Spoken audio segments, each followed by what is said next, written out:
vidéo, on va voir la trigonométrie. La trigonométrie est une partie des mathématiques qui fait lien entre les longueurs et les angles dans un triangle rectangle. Si nous avons un triangle ABC, rectangle en A, comme vous voyez, l'hypoténuse, on appelle l'hypoténuse les côtés les plus longs côtés, c'est-à-dire le côté qui est en face de l'angle droit. Par contre, les côtés adjacents et les côtés opposés sont relatifs, c'est-à-dire si on part de l'angle B, c'est-à-dire notre repère l'angle B, on dit que AC est le côté opposé, c'est-à-dire le côté qui est en face de l'angle B. Le côté adjacent et le côté qui fait angle droit avec le côté opposé. Par contre, si on travaille ou notre repère l'angle C, l'hypoténuse reste stable, mais le côté opposé par rapport à l'angle B devient côté adjacent et le côté adjacent devient côté opposé. Donc, si on part du côté opposé et côté adjacent, c'est-à-dire par rapport à quel angle? Le cosinus d'un angle, le cosinus B de l'angle B et le côté adjacent sur l'hypoténuse. Côté adjacent, c'est AB sur l'hypoténuse BC. Donc, égal AB sur BC. Le sinus, c'est côté opposé sur hypoténuse. Côté opposé, c'est AC, égal AC divisé par BC. Tangente B égale côté opposé qui est AC. Par exemple, on donne l'angle 60, C, 60 degrés, et on donne AC par exemple 4. On demande de calculer BC. Est-ce qu'on va utiliser les cosinus, les sinus ou les tangentes? Tout d'abord, il faut savoir les données.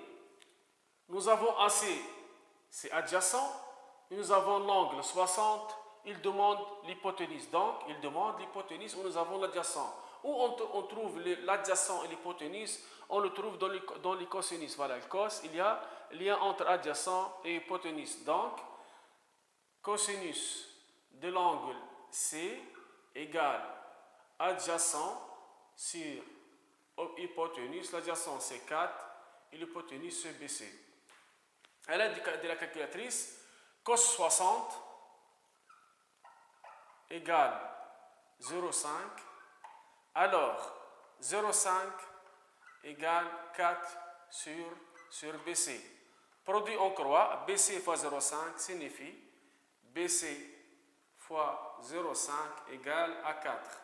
Donc, on dit que BC égale 4 sur 0,5 égale à 8. Un autre exemple, on donne AC égale à 12, l'angle 60 par exemple, on demande AB. AB par rapport à l'angle 60 représente l'opposé. Et nous avons comme donné AC. AC c'est quoi? C'est adjacent, AB opposé. Donc d'après les formules, tangente opposée sur adjacent, on va travailler avec les tangentes. Donc tangente 60 égale opposé AB sur 12. Tangente 60 égale 1,7 qui égale AB sur 12. Produit en courroie. Donc AB égale 12 fois 1,7. Maintenant, on va voir ensemble comment on détermine la mesure de l'angle. Si, par exemple, on donne AC égale 5 et BC égale à 10, on demande de déterminer la mesure de l'angle C. Est-ce qu'on va travailler avec cos ou sin ou tangente?